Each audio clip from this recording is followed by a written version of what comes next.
Assalamualaikum warahmatullahi wabarakatuh. Salam sehat bagi kita semua. Perkenalkan, nama saya Triputra Amirul Mukminin, Asisten Laboratorium Komputer Teknik Industri Universitas Brawijaya Angkatan 2020. Pada kesempatan kali ini, saya akan menjelaskan mengenai diagram alir atau flowchart yang akan digunakan untuk praktikum algoritma dan pemrograman. Flowchart adalah untaian simbol gambar yang menunjukkan aliran dari proses terhadap data. Flowchart membantu analis dan programmer untuk memecahkan masalah dalam segmen-segmen yang lebih kecil dan membantu dalam menganalisis alternatif-alternatif lain dalam pengoperasiannya. Flowchart digunakan untuk menggambarkan prosedur sistem, baik sistem berjalan ataupun sistem yang akan diusulkan. Flowchart dapat digunakan sebagai alat bantu komunikasi antara programmer dan untuk dokumentasi. Dalam membuat flowchart, terdapat beberapa pedoman yang harus kita ikuti, yaitu flowchart sebaiknya digambarkan dari atas ke bawah dan mulai dari bagian kiri dari suatu halaman. Kegiatan di dalam flowchart harus dijelaskan dengan jelas agar tidak memiliki arti ganda. Harus ditunjukkan dari mana kegiatan akan dimulai dan di mana akan berakhirnya. Masing-masing kegiatan dalam flowchart sebaiknya menggunakan satu kalimat yang mewakili suatu pekerjaan agar flowchart dapat didefinisikan secara tepat dan efektif. Masing-masing kegiatan di dalam flowchart harus di dalam urutan yang tepat agar sesuai dengan alur nyata suatu kegiatan dan tidak membingungkan pembaca. Kegiatan yang terpotong dan akan di tempat lain harus ditunjukkan dengan jelas menggunakan simbol penghubung. Simbol penghubung di sini adalah on-page connector bila terpotong namun masih dalam satu halaman dan off-page connector apabila berbeda halaman. Berikut adalah simbol-simbol yang sering digunakan dalam pembuatan flowchart. Yang pertama, simbol terminal yang digunakan untuk mengindikasikan titik awal dan titik akhir.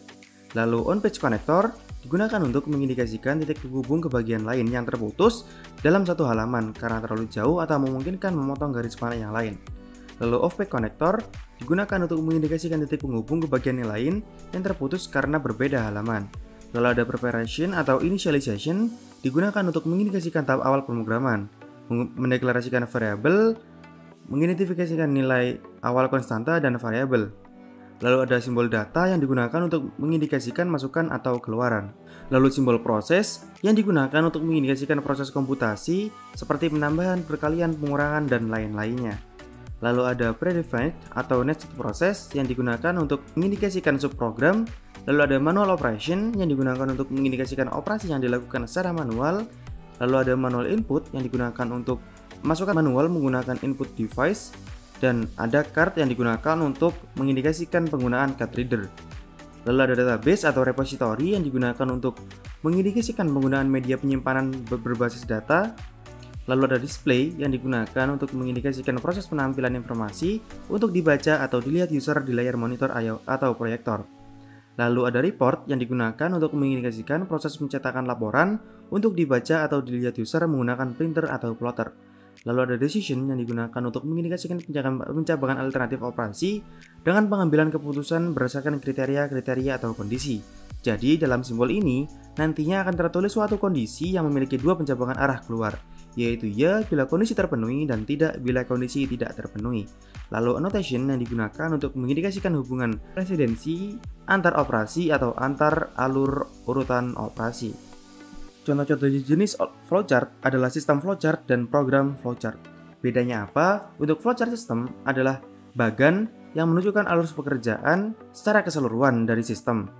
Flowchart system menjelaskan urutan dari setiap prosedur yang ada di dalam sistem. Pada flowchart ini, bagan yang ditampilkan itu adalah kegiatan yang dilakukan sistem secara keseluruhan atau garis besar. Sedangkan flowchart program adalah bagan yang menjelaskan secara rinci langkah-langkah dari proses pada program. Bagan alir program dibuat dari deifikasi bagan alur sistem. Flowchart ini menjelaskan secara rinci setiap struktur dari alur pada program. Selanjutnya berikut adalah contoh dari flowchart system dalam perhitungan luas segitiga. Dalam sebuah flowchart tentunya selalu dimulai menggunakan simbol terminal untuk menyatakan mulanya suatu alur kegiatan.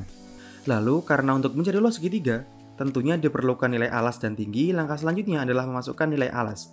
Kemudian memasukkan nilai tinggi dengan simbol data yaitu jajar genjang yang menandakan masukan atau keluaran. Kemudian langkah selanjutnya adalah perkalian antara nilai alas dan nilai tinggi. Simbol yang digunakan untuk menjelaskan langkah ini adalah simbol proses atau persegi panjang. Langkah selanjutnya adalah bagi hasil perkalian dengan 2 yang juga menggunakan simbol proses. Lalu gunakan simbol data untuk menampilkan keluaran berupa luas segitiga Dan yang terakhir adalah simbol terminal selesai untuk menandakan akhir dari suatu flowchart. Selanjutnya, untuk sebagai perbandingan berikut adalah contoh dari flowchart program dalam perhitungan luas segitiga. Sama seperti sebelumnya, flowchart selalu dimulai menggunakan simbol terminal untuk menyatakan mulainya dari suatu alur kegiatan. Kemudian selanjutnya adalah simbol data untuk menggambarkan masukan nilai alas seperti pada flowchart system, namun penulisan dalam flowchart adalah input. Sebagai istilah dalam program kemudian variabel alas sehingga dituliskan input alas. Begitu juga dengan tinggi, input nilai tinggi dari segitiga ke dalam variabel tinggi. Selanjutnya adalah simbol proses untuk menggambarkan suatu proses komputasi yang di sini adalah rumus perhitungan luas segitiga yaitu setengah kali alas kali tinggi. Simbol bintang di sini adalah simbol atau operator yang digunakan untuk melakukan perhitungan perkalian dalam program. Hasil dari perhitungan rumus ini disimpan dalam variabel luas sebagai cara program untuk menyimpan suatu nilai. Untuk memahami operator dan variabel lebih lanjut, silahkan menonton video khusus mengenai variabel dan tipe data beserta operator yang nantinya akan diupload pada channel yang sama. Selanjutnya adalah simbol data atau zero genjang yang digunakan untuk menampilkan nilai dari variabel luas yang berisi hasil dari perhitungan rumus mencari segitiga sebelumnya dengan perintah print dalam kurung luas. Dan yang terakhir adalah simbol terminal selesai untuk menandakan akhir dari suatu flowchart.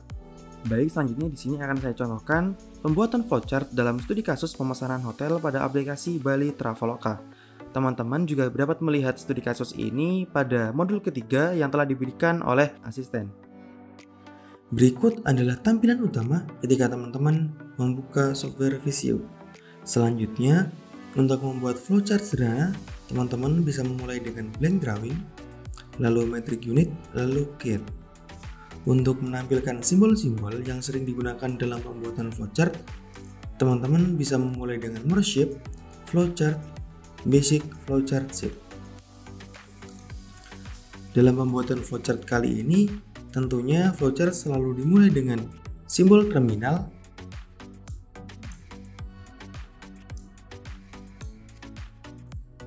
mulai.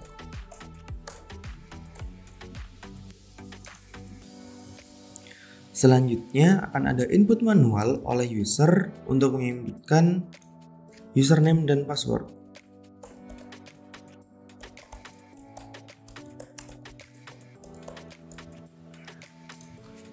Selanjutnya di sini akan ada decision yang digunakan untuk memilah apakah username dan password sudah sesuai.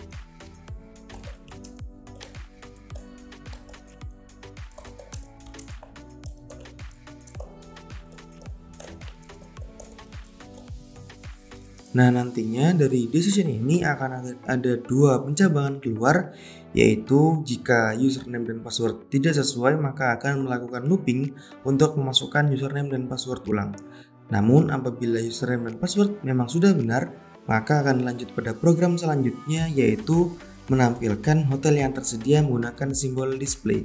Namun karena di sini tidak ada simbol display, teman-teman bisa menggunakan fitur search. Ketikkan saja display. Lalu nanti akan muncul simbol display.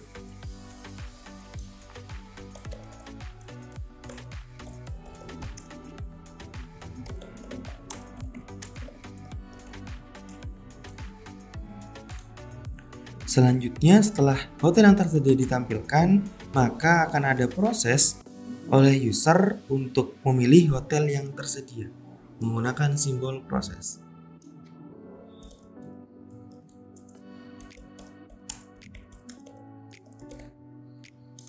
Selanjutnya karena hotel sudah terpilih, maka akan ada menampilkan jenis kamar dan juga charge dari hotel tersebut menggunakan simbol display.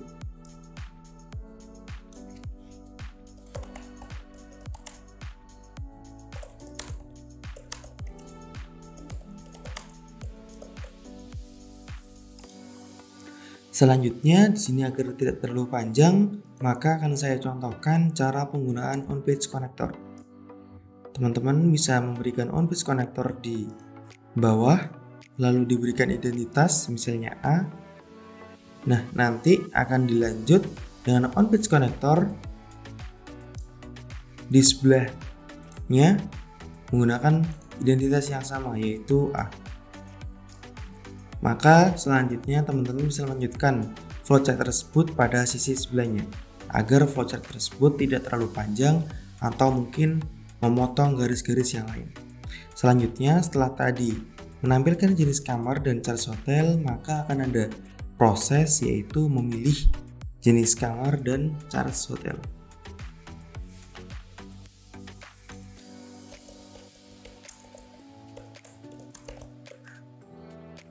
Nah, setelah user memilih jenis kamar, maka akan ada decision berupa pertanyaan apakah akan menambah memesan tambahan charge, yaitu sebagai tambahan fasilitas.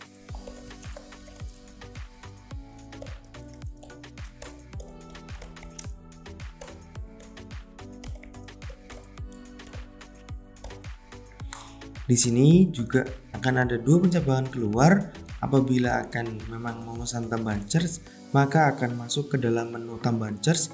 Namun jika tidak, maka bisa men-skip menu tersebut. Untuk menu tambahan charge, di sini tentunya dimulai dengan lambang proses untuk memasukkan jenis charge yang diinginkan.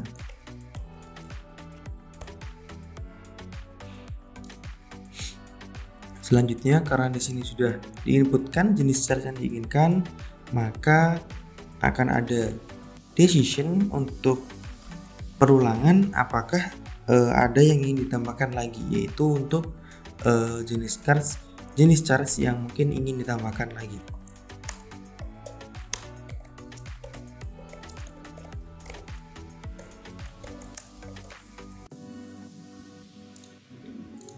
Nah, namun karena di sini adanya suatu perintah perulangan dan dimungkinkan adanya redundansi data agar menghindari error, maka dapat kita berikan suatu error handling berupa apakah jenis charge telah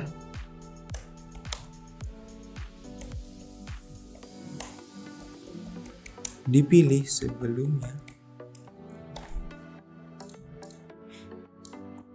Nah, di sini maksudnya apa? Di sini nantinya apabila jenis charge yang dimasukkan dalam proses looping itu nantinya sama, maka jenis charge yang sama tersebut tidak akan terinputkan ulang. Tentunya di sini guna untuk menghindari error ke depannya. Selanjutnya di sini akan ada menghitung biaya total charge yang telah diinputkan, karena biaya total charge di sini memang memungkinkan dari beberapa charge tambahan.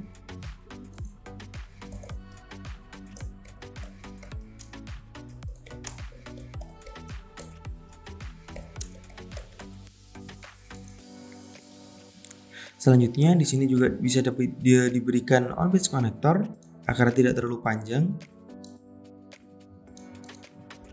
dengan identitas yang berbeda dengan on-page connector yang tadi, agar tidak terjadi kesalahpahaman. Lalu dilanjutkan dengan on-page connector yang sama.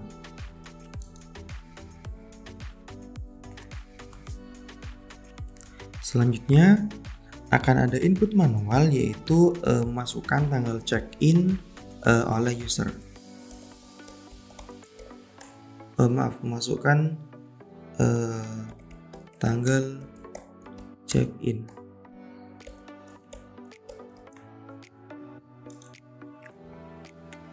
Selanjutnya, karena tanggal check-in ini juga berupa memiliki format khusus, maka akan ada decision juga untuk error handling apakah input yang dimasukkan oleh user memang sudah sesuai dengan format tanggal.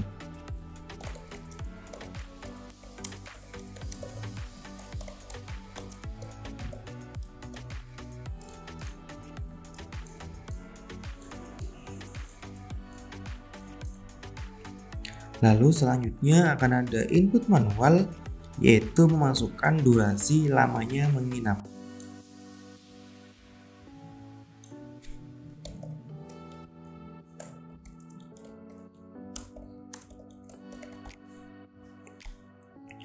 Selanjutnya akan ada proses perhitungan total biaya pemesanan dari keseluruhan pada proses-proses sebelumnya.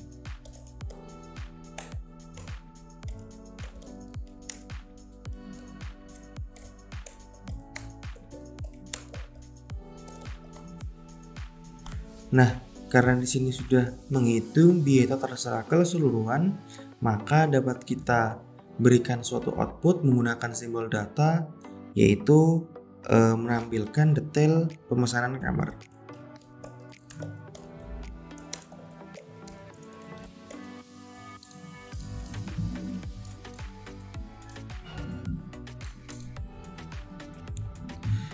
Selanjutnya, karena output yang kita harapkan pada proses program ini sudah kita dapatkan, maka program atau flowchart ini sudah dapat kita selesaikan menggunakan simbol terminal.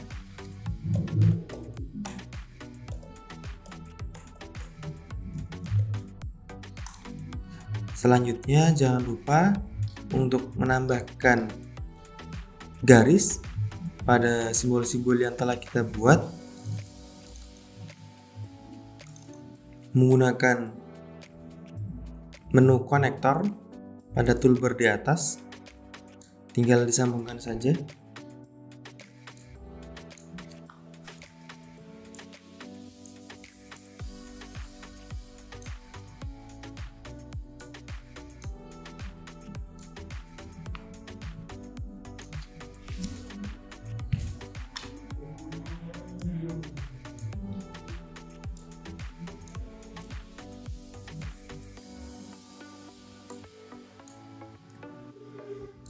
Jangan lupa juga dalam menyambungkan decision di sini harus sesuai dengan logika yang telah diinginkan sebelumnya.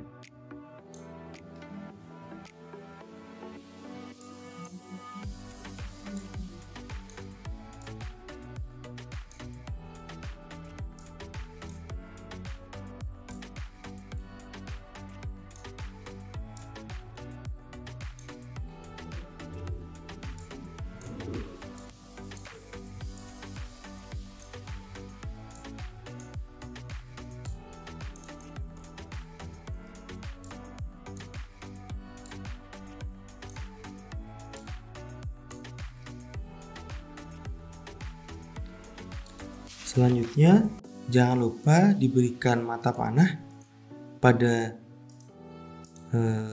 garis penghubung yang telah kita buat. Dengan cara memblok semua garis tersebut,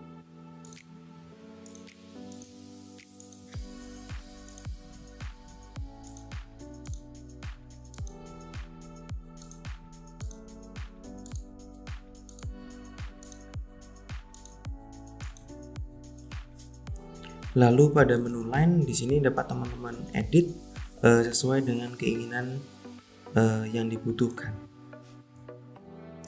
Selanjutnya jangan lupa juga untuk output untuk pencabangan pada decision di sini kita berikan keterangan sesuai dengan logika yang telah dibuat.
Selanjutnya, langkah terakhir, teman-teman bisa merapikan flowchart tersebut.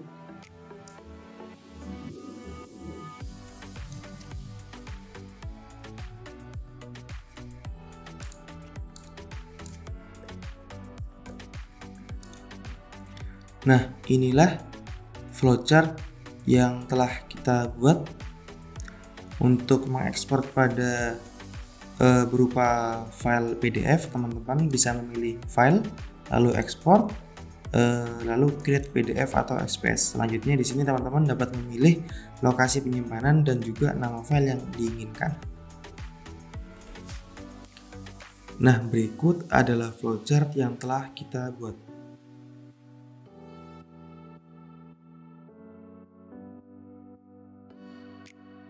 Berikut adalah daftar pustaka yang digunakan dalam pembuatan materi video kali ini. Selanjutnya, untuk ke segmen pada praktikum ini, silakan teman-teman untuk membuat diagram alir atau flowchart dari sistem pembuatan akun Instagram. Jangan lupa di-save dan dikumpulkan sesuai dengan ketentuan yang telah diumumkan. Jika ada pertanyaan lebih lanjut, silakan menghubungi asisten kelompok masing-masing. Sekian penjelasan mengenai diagram alir atau flowchart yang bisa saya sampaikan. Kurang lebihnya mohon maaf. Wassalamualaikum warahmatullahi wabarakatuh.